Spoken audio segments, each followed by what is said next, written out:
Hey, welcome to the First Layer. I'm Richard, and Brian's not here today. Brian couldn't be here with us, so we're just going to switch that camera over, and we will just do that. How's that? Today is Ask for Help, as we do every Sunday at 12 o'clock Mountain Standard Time. We're glad that you're joining us today. I see that we've got 21 people watching the show right now. Great. Let's bring that number up. Hey, if you like the content today, please hit that like button. Let's get some likes going. Let's get some movement going so that the algorithm recognizes us again, because we were away for quite some time. So we need to kind of get that back rolling again. And leave a comment after the video today or after the live stream. If you're watching this after the fact, you can always leave a comment. So let's talk about some people that are in our chat today. I want to say hi to all of our members that are there. We've got the Apprentice 2021, Peter Reynolds. Who else we got there? Cord XTC, World Planet Gadget. I want to say hi to NonFam, Rex Waldy.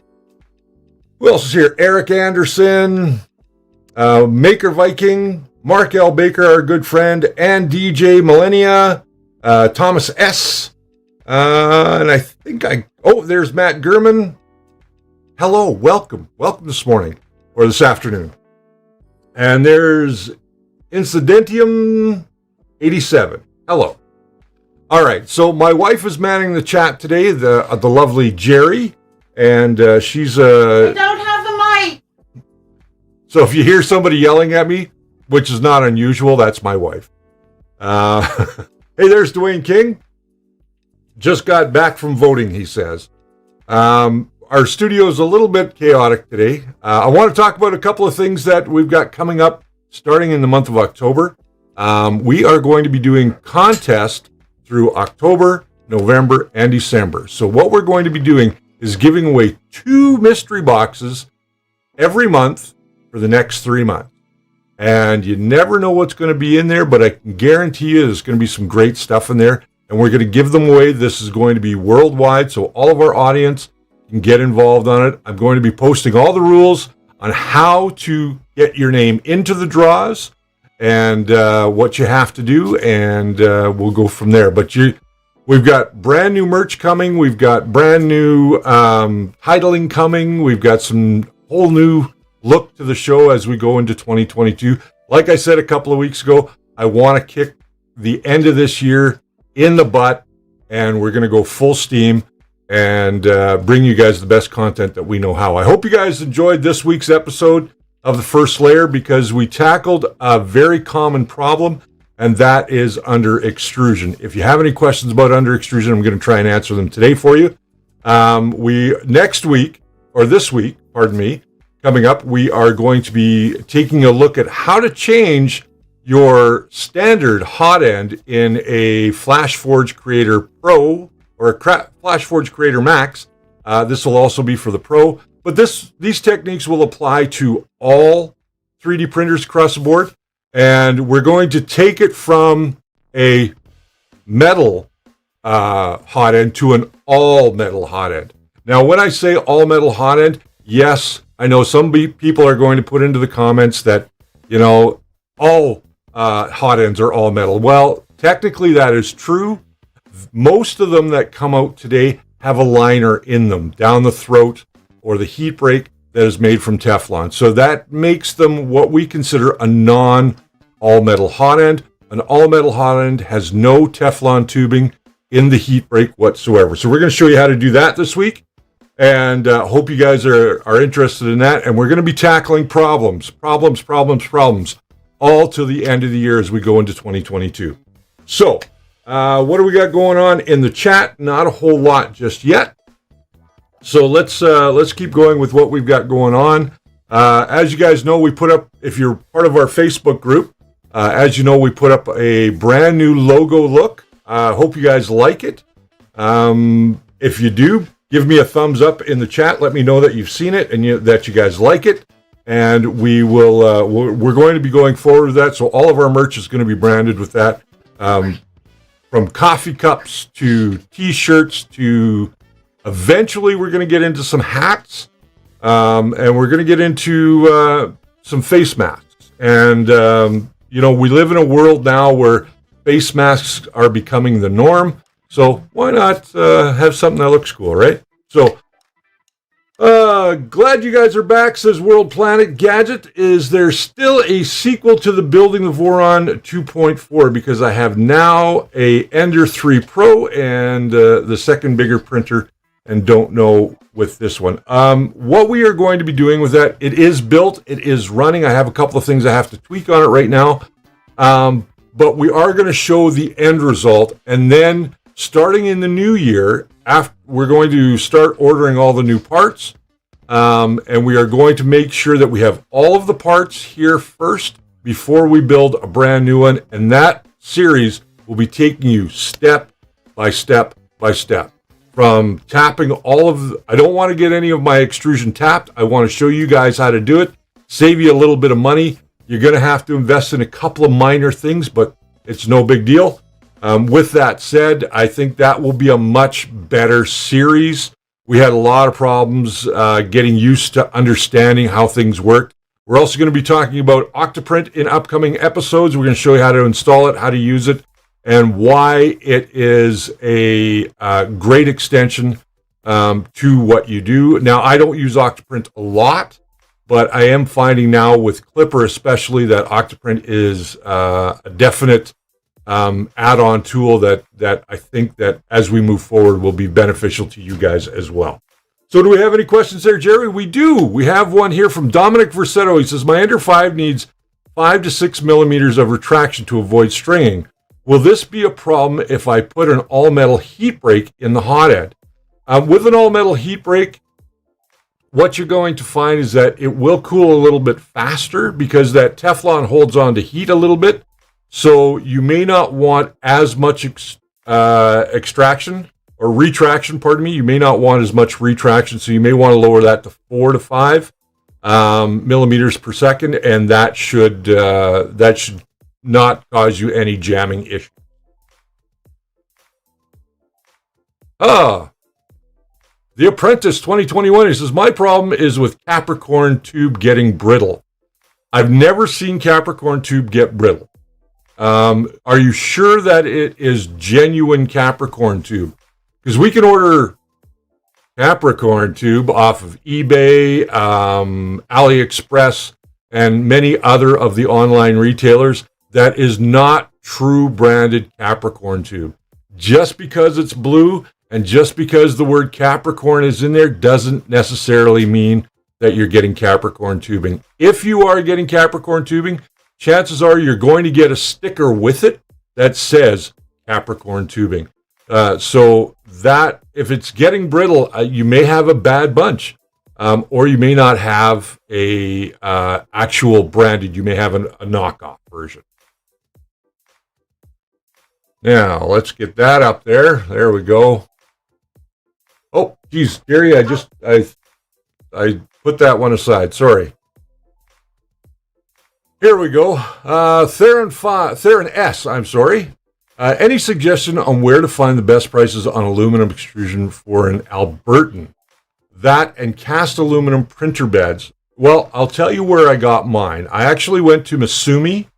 Out of the States, I got a really good price on all the parts for my Voron, pre-cut to the lengths that I wanted, and they were dead on. So if you are looking for extrusion that's pre-cut, yes, you're going to pay a little bit more. I think for the Voron, I paid a total of $110 all in, with exchange, with shipping, and with duty to my door. And the cast aluminum bed, I got mine from a German company. I believe it was called Phrozen, and it came like within a week. I had all of those parts within a week when I ordered them. So that would be the way to go if I were looking for that. What do we got next, Jerry? That's it. All right. All right. So let's quickly talk a little bit about the problem that we get with under extrusion. I'm going to just follow up a little bit on that. Hey there, Snapshot FPV. Welcome back to the show. When we deal with under extrusion, you'll know that in the video I was showing some blocks that I had printed, and I printed them at 60 by 60 as opposed to 20 by 20. That way I could see them a little bit better. Some of the things that can cause that is your filament. Now, filament being a big issue in some areas of the world because of the humidity in the air, water on the filament is not going to affect it hardly at all, if at any. What the moisture molecules in the air will, however, affect your filament. So what I would suggest is when you get a brand new roll of filament and you've started to use it, you've done your temperature tower, which I recommend that everybody do so you know exactly where it's printing, what the best temperature is for your printing, is that you put it into a Ziploc bag with the desiccant pack that came in your filament as well. So that's something I would highly recommend. That way your filament is going to stay somewhat dry. It's not going to be absorbing moisture from the surrounding air because it is sealed. Take as much air out of that baggie as you can, that freezer bag as you can, and then that's the way I would store my filament.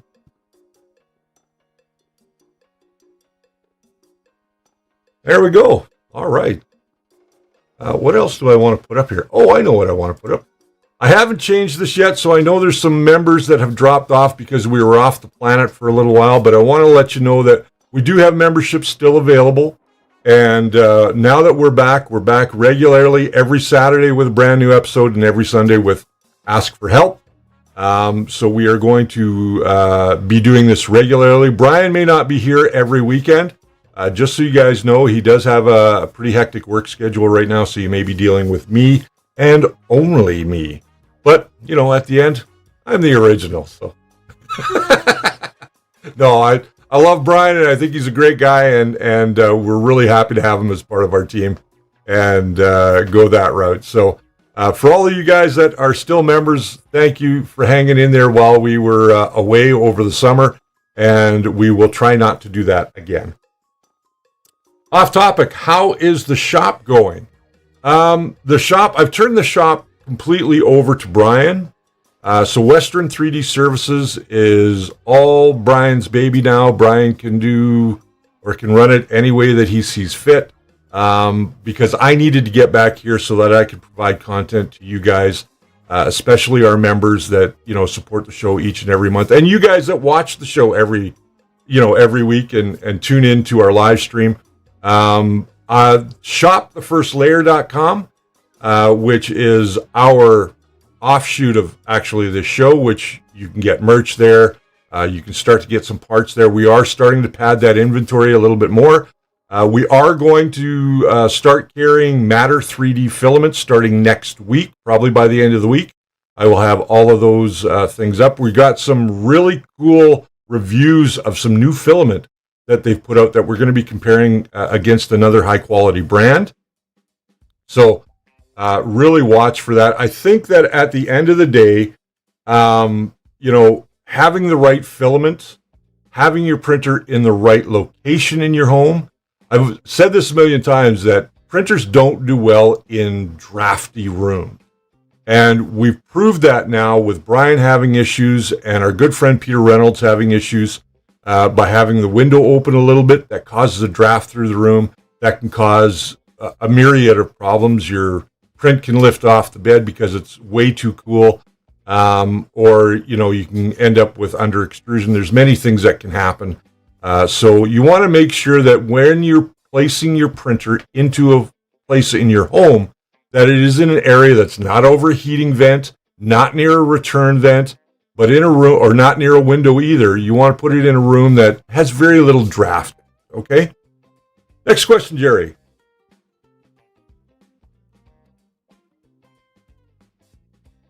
Do you have an example of under extrusion so we can see what it looks like? As a matter of fact, I do.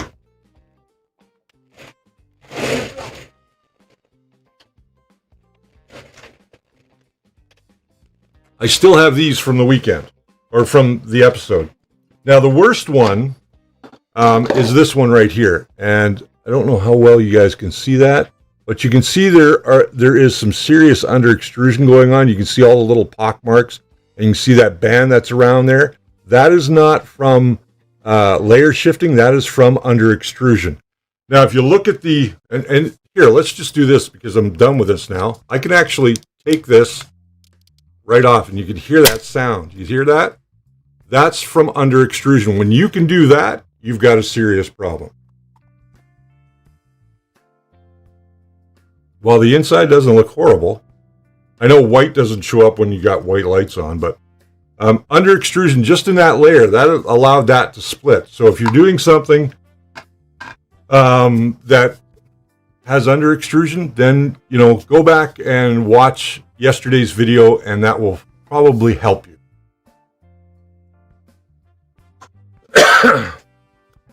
Yeah, under extrusion is a big problem. If you've changed your nozzle, or not your nozzle, but your whole heating element, hot end, that's the word I'm looking for. When you change that hot end, you want to make sure that you've got your retraction set correctly, you've got your flow set correctly, and that you've got the heat for the material set correctly that you're using. Now, when we look at an all-metal heat break, and there's one right there, get my big fat head out of the way. Is that going to focus? This heat break has no PTFE liner in it. As you guys can probably see there. Come on, there you go. There's no liner in that whatsoever. Okay, so this is going to require a little bit more heat to retain that temperature. So I would, again, if you're going to change over, and we're going to show you how to do that on the Flash Forge this week. If you are going to at some point change over to all metal heat breaks, that will truly make your hot end an all metal hot end, just so you know. Feats of super strength. Bend the metal bar next. I don't have a metal bar to bend next. I wish I had some aluminum. That would look amazing. But no, I'm not Superman. I'm Chubby Man, as my wife likes to refer to me sometimes. Mr. Chubby. Oh, she says I have the body of a god. Buddha. Buddha was a priest, wasn't he? I'm not sure. Now they're all laughing at me. They're all going to laugh at you. You know what movie that was from? Put that in the chat. So yeah, with under extrusion, you want to make sure that you do a temperature tower first. This is going to show you the bulk of your issues. If you are getting under extrusion, you're going to see it in your temperature tower. You don't have to do this one. You can also do this one. This is the one that you can do on the Teaching Tech GitHub page. Teaching Tech has put out a great little calibration web page on GitHub. I would recommend that everybody go and check that out. Mike Bush says, I also found running my filament too hot made my projects more brittle. Is that usually the case? Sometimes it is. If you're running material too hot, what's going to happen is it becomes more viscous. So it's thinner as it's coming out that 0.4 nozzle. So we want 0.4, we want that width, but if it's too hot, it's going to drip, it's going to string, and as it lays down, because it's not thick enough, it's going to cause open areas and cause your project to be very brittle. Yes. Yeah, running into brittle projects by doing, and I hate to say this all the time, but by doing temperature towers, you get a really good indication of where you should be putting that particular material at. And I say this all the time, if you've got new material, do a temperature tower. If you've got material from the same manufacturer, but it's a different color, do a temperature tower. Always store your filaments, if you can, in something that is airtight with desiccant in it, like a freezer bag, a sealed Rubbermaid tub, if you can get those. I know that you can get the Starlight ones from Walmart. They come in many different sizes. We have one upstairs in our printer room, and they work really, really well. And if you need to, throw in one of those little hydrometers. They'll work too. Wow, there's not a whole lot of questions today. So that's the end of the show. No, I'm kidding. That's not the end of the show. We're going to keep going here. Yeah, we've got, I want to talk about the direction of the shows coming up. We are going straight back to what we know best, and that is teaching you how to overcome the issues that you have with 3D printing. We're not going to tackle too much in the area of finishing for the rest of the year. I know some people have asked me about doing some finishing episodes. We're going to steer away from that. We're going to do that next year. And then we've got, of course, our Halloween episode coming up, which will be in probably mid-October. And then we'll have our Christmas buying guide for you guys as well. We're getting back into doing all those things that you guys love to see. And then, of course, in the new year, we are going to start off with the best printers from 2021 that we've used. And this is a subjective list because at the end of the day, it's just printers that both Brian and I have tried and used. And we want you to get the best value for your buck. We don't want you to go out and spend a ton of money on something that doesn't work for you or that is too hard to understand. We got a message from Trevor there, Jerry. What would be the biggest nozzle size you can go on a standard CR-10S, and would that affect the temperature? It would need to be set for PLA. The biggest nozzle I would go on a CR-10 is no bigger than a 0.8. Yes, you can go to a 1 millimeter if you want to. I do find that you are going to have to adjust the flow. There's a lot of parameters that come into play when you move up in different machines. Now let me see if I can pull up Cura here, and I'll show you what I mean, because it's interesting the way that kind of stuff works. So I'm just going to pull up Cura, and we'll have a look at some of the things that we can do with Cura as soon as Cura loads. Cura is such a pain in the butt. We're going to look at how your nozzle size affects some of the other parameters within Cura. Come on, it's so slow. I'm on 411 and it's much slower than 410. Here we go. Here we go. Well, we got to change this. I hate when I got to do this. That changes to a monitor that you guys can see. Actually, no, I don't. I'm going to cancel that. Cancel that. Let me just move it over to the right monitor. There we go. All right. Let me just change this, and we will get you guys. All right. So here we are. So when we are looking at our changing that nozzle, first thing that you want to do is you want to go up here where it says your generic PLA. I know that might be tough to see. It's kind of tough to zoom in on that, but you're going to go there, and if you're going to change your nozzle size, you can see it goes from 0.2 all the way up to 1. So let's go to 0.8, which is something that I recommended.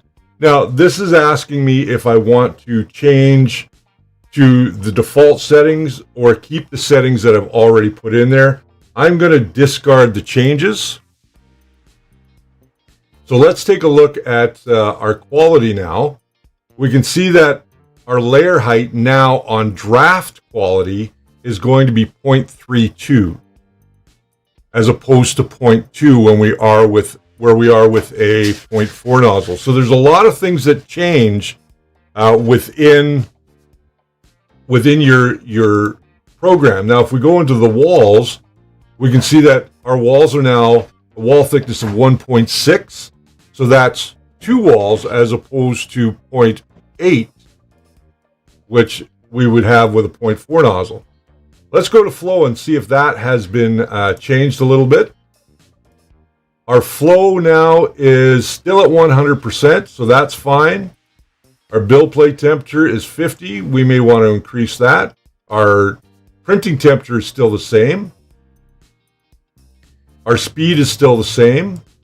So where you're going to see the differences are going to be in the quality and the top and bottom layers, because you're going to be using more material, and your wall thickness is going to change as well. So those are some of the things that you might want to have a look at. What do we got next, Jerry? Okay, bring her on up. Accord XTC, just wondering, will there be a member live stream in October? There's going to be 2 member live streams in October. So yes, if you are a member, we are going to be doing 2 member live streams. COVID, pardon me, has neglected us to do a meet and greet that we've been doing, or a meetup. Not really a meet and greet, but a meetup. Because most people here in the city and the surrounding area know who I am anyway, that come to our meetups. But we are going to hopefully be doing meetups again in 2022. But yes, we are going to be doing 2 every month as we end off the year. So we'll let you know when the first one is going to be in October. Next, Gary. Do you have any suggestions for an all-metal upgrade for the Ming to Rock 3 printers? Well, I have a Ming to Rock 3 upstairs, and because it uses a knockoff of a E3D V6, I would put in a genuine E3D V6. That would be my suggestion to you. Next, what upgrade hot end do you recommend for an XYZ Pro? I don't have an XYZ Pro. Let me see if I can pull one up here and see what it looks like. And then we will go from there. XYZ Pro.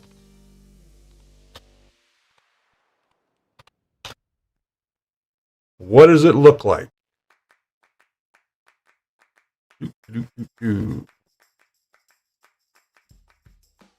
I really wish they would give us a look at the hot end, but they don't. Let's go to... That's not a Da Vinci, is it? Do they call it a Da Vinci? I hope they call it a Da Vinci. Because if it is the Da Vinci Pro, let's learn more about that. And of course, they don't give you much in the way of photographs for it. We're just kind of having a quick peek. I'm going to assume... Oh, here we go. Let's have a look at their extruder here. Their module is out of stock, but it's not compatible with metallic PLA or XYZ carbon fiber, and it's $100 for that module. It looks very similar to something you might get from E3D because of the block style. It almost appears to be like a high flow type of head. I'd have to do a little bit more research on that one, Eric. Leave that with me. Send me an email to questions@thefirstlayer.com. That's questions@thefirstlayer.com, and I will have a look at that for you. Next, Jerry. Oh, are we still okay? What parameters needed to be adjusted as you go up in size? What parameters do you need to adjust? If you're using Cura, you really don't have to adjust much because it's going to do those adjustments for you based on the type of nozzle that you're using or the size of nozzle that you're using. And as you can see, when we went from 0.4 to 0.8 in PLA, it jumped up our draft settings. It jumped up our heights and our thickness for the walls. So you really don't have to make many changes, but again, this is where this is going to tell you a lot of information about the nozzle that you're using as well. If you're getting too little flow, it's going to show up in this. And this is that temperature tower. If you're getting too much flow, it's going to show up in this as well. Next, Jerry. What filament dryer would you recommend? The filament dryer that I use, I have the Sunlu filament dryer. I think it is a piece of junk. It does not work well because there's no movement of the air inside the chamber. I've seen a lot of people, and even Brian's done it, where he's added a fan to move air around. What I would typically recommend is the EBOS Cyclops filament dryer because it does have a fan, it does have convection, it has many ports that you can plug in Bowden tubes to bring the filament out, and you can put 2 rolls of 1 kilogram filament in there or 1 roll of 2 kilogram filament. So the EBOS Cyclops is the one that I would recommend. It is somewhere in the $60 to $80 range if I'm not mistaken. But you can also get away with using just a standard dehydrator. Now, if you've got the dehydrator that has the plastic racks, that's great because you're going to put it in there for about 4 to 6 hours if you've got wet filament. And I'm talking about PLA here for now. If you're using nylon or something else, the temperature is going to be different and the time inside the dehydrator is going to be different as well. The reason I like a dehydrator is because it has that convection, so it's moving air all around.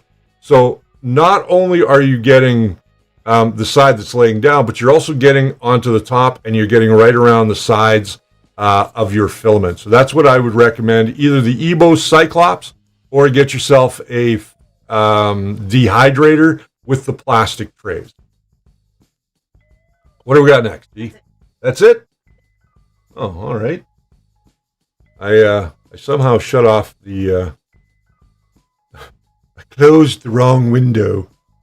So I now have to go back. So bear with me for a second. Welcome to my technical difficulties today. Oh boy. So did you guys have a good week this week? I hope everybody had a good week this week, because we certainly had an amazing week. We got in a t-shirt press this week, so we're going to be making all of our own merch here. And my wife says we have a vinyl cutting machine, so we're going to be cutting our own vinyl as well. Okay. Oh, she's coming in on my camera. She says, look at that. Drink, drank, drunk. She's been making a whole bunch of really cool stuff. Very much a whole bunch of really cool stuff. Snapshot FPV has a question. Richard, looking for a good modeling of the Death Star, not finding much.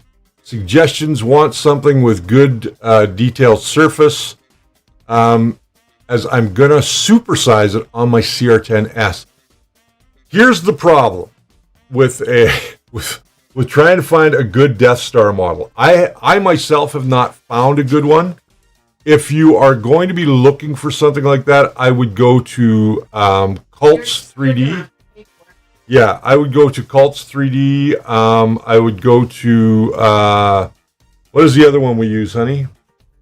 Quite often. I use Thingiverse. I don't. Try Thingiverse, try some of the free ones, but I don't think anybody's really done a good one yet, Snapshot. In all honesty, I'm looking for one too, because I'm a huge Star Wars fan. As you guys know, we got Yoda and R2s and Stormtrooper helmets in the background, and we've 3D printed a whole bunch of Star Wars stuff in the past. So yeah, that's something I would take a deeper look into. I really can't answer that question for you. Sorry. What do we got next? Ricky B. He says, what brand vinyl cutter did you get? We got a Cricut Maker, not a Cricut Maker 3. We got a Cricut Maker. We got it at a good price. My wife is loving it. She's making all kinds of weird sayings on glasses. They're not weird. We got beer mugs. We've got some. She's done some coffee and tea stuff. She's done a bunch of coasters, wall decorate, you name it. She's been doing it. So she's having a ball, and you never know. In the mystery box that we put out, there might be something that you're not going to find anywhere else. So just keep that in mind as we move forward. All right. We got one from the Sanska.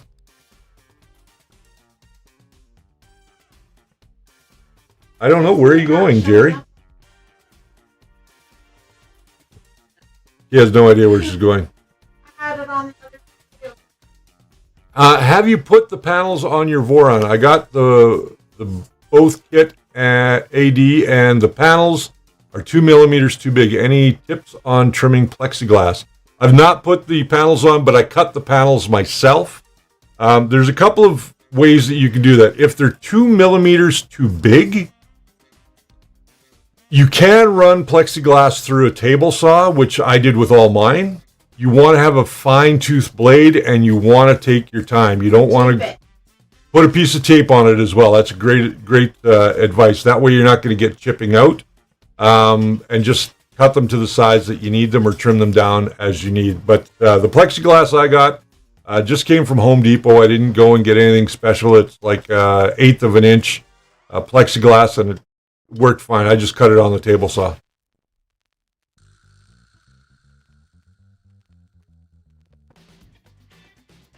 My Voron sticker is right back here, Jerry. He wants you to see the Voron sticker that I made, which this is the top. Hopefully you guys can see that. This was cut on the Cricut. So this is going to be going on my Voron back panel when I do unveil the Voron all finished. So, yeah. Now we're going to get tons of questions. Can you make me a sticker? And the answer to that is watch your box. If you're the winner, watch your box. You never know what's going to be in there. Accord XTC's got a question. Oh, she's answering it, so I don't have to answer it.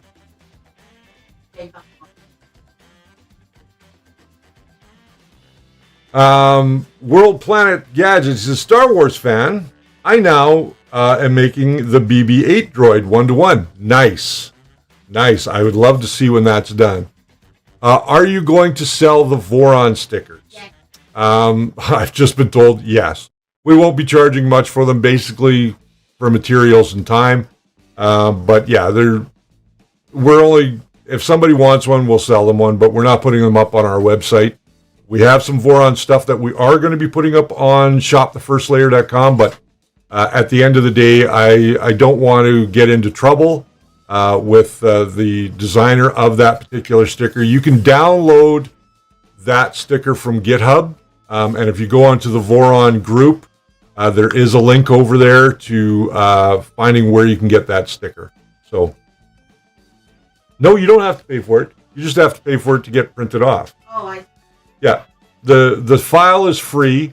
It is an SVG file, and it is in 2 colors, gray and red, I believe. But if you know anything about Photoshop or Illustrator like I do, it's easy to change those colors all the same color. Yeah.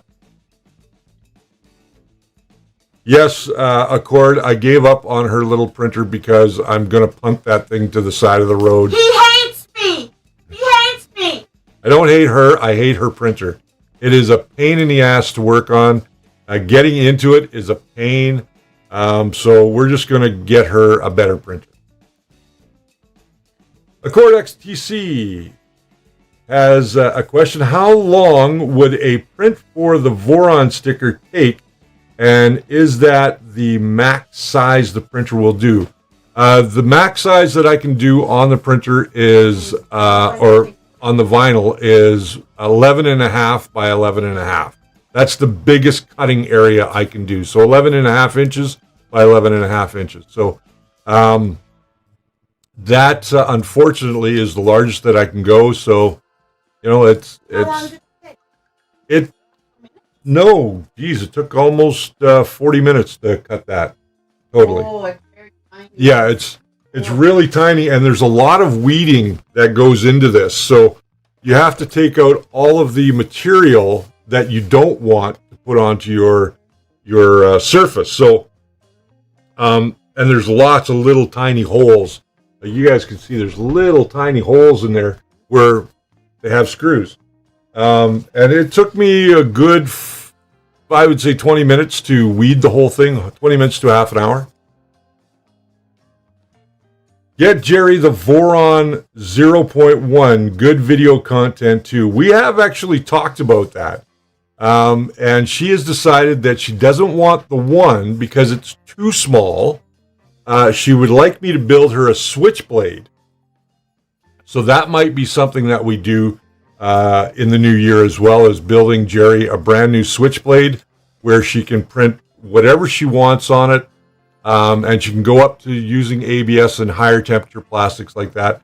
My particular Voron, we are switching out the standard V6 head or parts of the standard V6 head, and we are going to be upgrading that to the high temperature products, so that we can print up to 500 degrees. When we get to that point, we are going to have to upgrade some of the pieces around the hot end as well. I'll probably have to print those in nylon. Do I just email you, Richard, for a price and pickup? Yes. So if you want to email me, you can email me personally, richard@thefirstlayer.com, or if you have questions, it's questions@thefirstlayer.com.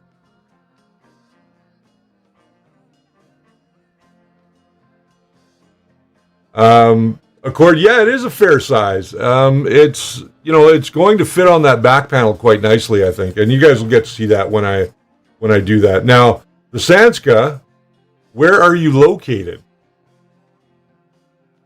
I don't know where you're located, so I don't know. Pick up? Yeah, you can pick it up here. If you're in Calgary, you can pick it up here. My wife and I are both fully vaccinated.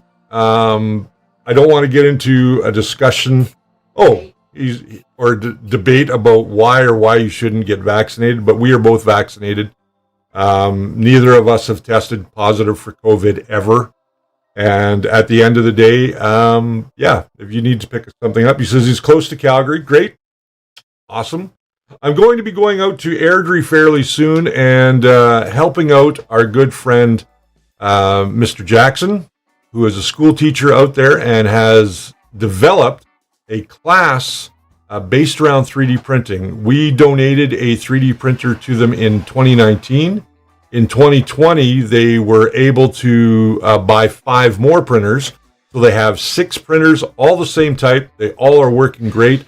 And we are going to go out and spend the day with some kids and teach them about 3D printing. And we got a whole bunch of giveaways that we're going to be giving away as well.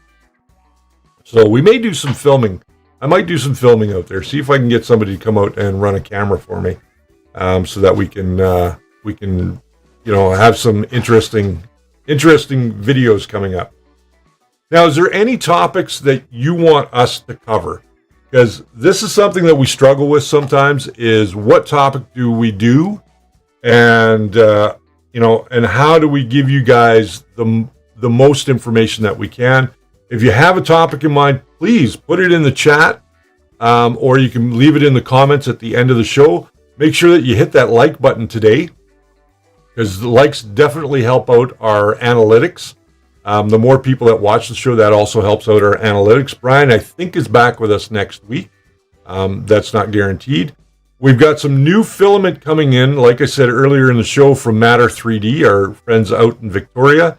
And we are going to be also having our own TFL purple here in-house as well. And you'll be able to find Matter 3D filament on our shop, thefirstlayer.com, very soon. And it will be going for about $29.99, $30, give or take. About $30 on the website Canadian. So how about scale matching over different bed size printers? That would be a great suggestion. I would love to do that. Scale matching over different printers. I think that's a really good idea. Do you guys want to see more on resin as well? That's a question I wanted to ask you guys. If you wanted to see more resin, because we have several resin printers up in the printer room that are sitting a little idle right now. And I'd like to get back to using those a little bit more. And I'd like to actually take you guys through the entire process of how to get your model sliced, printed, finished, and so on. If that's something you guys would like to see, make sure that you let me know here in the chat today, because that's something that I think we can all learn from. I've done quite a bit of resin printing. We've got some resin prints upstairs that I'm very happy with. And, if that's something you guys want, let me know, please. And do we have any more questions, Jerry? No? Any more comments? Oh. Most definitely. I would love to learn more about resin printing from Trevor. Trevor, then we will do more resin printing. Yes, Gary T wants to do full resin walkthrough. Yes, we will do a full resin walkthrough then in upcoming episodes as well. It's good that you guys are here to let me know what you want to see. And we right now we've got a poll going up on our Facebook page of t-shirt sizes. We want to know what t-shirt sizes you guys want us to carry, because I really don't know. I mean, I could buy, extra small through a 4XL, 5XL, and, I might be stuck with a whole bunch of stuff. And with money being the way that it is, I don't want to have a lot of unnecessary inventory. Mike also would like to learn about resin and maybe do some lithophanes on your resin printer. I've never done a lithophane on the resin printer, and I'd like to try that. That's actually a great topic. Ricky B says, I have been thinking about putting a direct drive on my Ender 3 Pro. What would you suggest? at the end of the day, Ricky, I don't think that it's necessary. The Ender 3 Pro is so small. I've got an Ender 3 Pro here. Brian's done one. I just don't think it's necessary. I think if you're going to go up to a CR-10, a direct drive is a definite benefit. But at the size of an Ender 3 Pro, I really, at this time, don't think it's worth it. But if you are going to go that route, if you want to go that route, there are several different extruders out there. There's the BMG. There is ones from E3D as well. So check some of those out. I like the BMG ones. I think they work great. I like that dual gear setup. So that takes care of that question. All right. Got to hit that again so I don't forget. We do have Super Chat always turned on, as you guys know, and thank you very much for joining us today. I'm not quite done. I got about another 10 minutes here. But yeah, Dominic, he says, I'd like to see comparisons of practical prints from FDM versus resin perspective. We can do that as well. I just recently, I was talking to Peter Reynolds recently, and he's been trying to make these little bunk beds for a Millennium Falcon that he's trying to print, and they were getting severely under extruded, and that's why we had his printer here trying to print them. But he also has a resin printer, so I suggested that maybe he do those smaller detail pieces on the resin printer and go ahead and do the bigger pieces on his FDM. Now, we've done that here at the house. We've taken and combined FDM with resin for certain things. We've got a model upstairs that the body of the model or the figure was all resin printed, but the base, because of the size of the base, it just made more sense to print it in FDM or in PLA because it was just easier to do. Will heat affect resin as far as sagging if it's out in the sun? Mike Bush. Mike, I think it depends on what you're using. I have not seen any of mine have any issues. I think if you've got extreme heat, like with any plastic, you're going to get some sagging in heavier areas, but I don't think it's going to be nearly what you see in plastics like PLA. Accord, I've recently started printing PLA for planters and had me wondering if the dirt or water over the time will break down the plastic and should be using something better than the PLA. I recently printed one myself, or started printing. There's a couple pieces I still have to print for it, and it's the one from the Prusa model library. I printed in PLA. We haven't tested it yet. It's a self-watering planter. We are going to try it out. We are going to be doing some hydroponics in the house this year, just to kind of offset some of our grocery bill. And we're going to print the entire hydroponic system out of PETG. I would say, in all honesty, I would print it out of PETG because over time, I think you might see it soften or wear a little bit over time, especially if it's in a window. More info on the towers, Eric Anderson's asking. Eric, I have done several videos on how to make temperature towers. I would encourage you to go and check those out. They are under the tutorial section. That's where I'd go look first, but we do have several videos on how to do a temperature tower. World Planet Gadget, what do you think about the Ender 3 Max? Is it not much money, but is it good? The Ender 3 Max, I don't know why they did the Ender 3 Max when they have the CR-10, in all honesty. Because you're getting similar height, but you're not getting any more build volume, I think, on the bed, if I'm not mistaken. It's been a while since I've seen that printer. I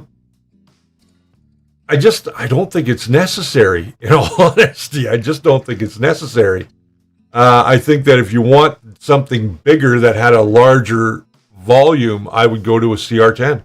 in all honesty. So there you go. That's my opinion for what it's worth. I'll look at the time here. Keep my eyeballs on the time. So just to give you guys an idea, we are starting the first contest on October 2nd for our first mystery box. And we will be drawing the winner of that contest on the 10th of October. Oh, pardon me. No, the 17th of October. We'll be drawing the first winner on the 17th. And the mystery box is going to have some really cool stuff in it.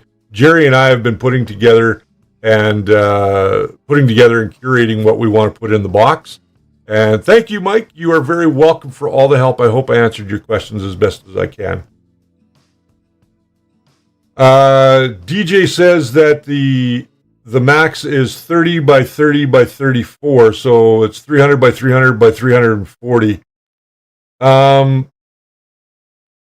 Yeah, 300 by 300 by 340. If you go to a CR-10, you get 300 by 300 by 400. So you get a little bit more for a little bit more money. And the CR-10s have come down in price. So I don't know. To me, I like the CR-10 more than I like the Ender 3. It's just an Ender 3, only bigger volume. Yeah. I think the CR-10 is a better machine for that type of stuff because it's built a little bit more sturdy, if that makes sense. So the contest officially starts on October 2nd and October 3rd.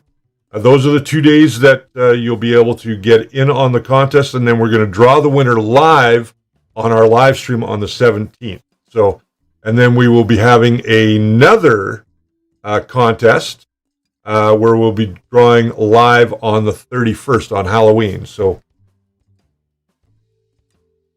let's hit that like button for the contest, guys. Yes, hit that like button. We need to get some likes and some engagement on our videos. I really hope that you guys have seen this week's videos or this week's video, and go ahead if you haven't yet. There's some good information in there for under extrusion. And we are going to be tackling more problems as we go forward. And we're going to talk a little bit about how FDM fares against resin as well. We're going to do that probably before the end of the month, I would think. Brian's got some stuff coming up on the hobby CNC machine that he got. I know he's been working and doing some filming of some B-roll on that recently. I'm going to be doing a little bit more with the laser, and we're going to do maybe we'll do something with the Cricut, because it is a maker project as well, or it's a maker tool. With this channel being dedicated to 3D printing for the most part, it doesn't mean that we're not going to talk about different products that go into making, like a laser, like a CNC, like a vinyl cutting machine. Because they all are kind of the same thing at the end of the day. They're all maker tools, right? So, and I think that's a good thing for everybody to learn a little bit more about other maker tools. Mike Bush, you are very welcome. If you haven't yet and you want to become a member and help us to support the show and help us to get some of these new products, you can go ahead and join our membership. There's a link down below underneath this video. Just join. If you want to click that, you can go check out what the benefits are. And pardon me. Members automatically are entered into every contest that we do, just so you guys know that. You don't have to jump through any hoops or watch any videos. You're automatically entered into those. Can I make a request? This is from Accord. Since I'm new this year, I'd love to see a bloopers reel for the year end. I remember recently Brian had his dryer fall off, which was unexpected. Is there any more like that? Usually the bloopers are Have swear words in them. They have a lot of foul language in them because I film by myself. I don't film with Jess anymore because she's out in Okotoks. So I'm here in Calgary. Jess used to run the board for me when I was filming new episodes, and she was around for live streams as well, running the board. So I don't really have a lot of bloopers, and the bloopers that I have aren't really friendly. Yeah, they're not friendly for all of our audiences. So that might be a no. Yeah, I see you laughing there. I see you laughing inside the purple rain. That's what I see you laughing. Speaking of which, I want to just quickly take a moment to remember all of those that perished in 9/11. Yesterday was the anniversary of 9/11. Not only were there people from all over the world in those buildings when the terrorist attacks happened, so, Canadians, U.S. citizens, people from European countries as well, all over the world, in fact. And it was a tragedy I hope that we never, ever have to see again in our lifetimes, nor our kids. Peter Reynolds, thanks for a great show. Thank you for tuning in today. We do always like to have you guys with us. And to our members, thanks for being a members. And for those of you that want to become members, there are some benefits to doing that, and we do appreciate those members. Now, if you're a member, what you guys get, no matter what level you are, is you always get to see the episodes a day early. So we release them on Friday, usually in the afternoon, and then they go public Saturday morning. Another great stream. Stay safe, y'all. Mark Baker. Richard and Jerry, another great show. Thank you, Accord. We do appreciate that. And we are at the end of our show. So thank you guys for joining me today and suffering through just me. No Brian today. And hopefully we will see you guys all again next Sunday. And watch for our brand new episode coming out to our members Friday night. And to those of you that aren't members, you'll get to see that Saturday morning. And we're going to be looking at the Flash Forge and turning them into all metal hot ends. Because I typically print ABS in that machine anyway. So I like to have an all metal hot end. So until we see you next time, remember that the first layer is always your foundation to a great print. And print something. Put it up on our Facebook group. Remember, hit that like button if you're not a member or subscribed. Just go ahead and subscribe. Hit that notification bell. And we'll see you guys again next week.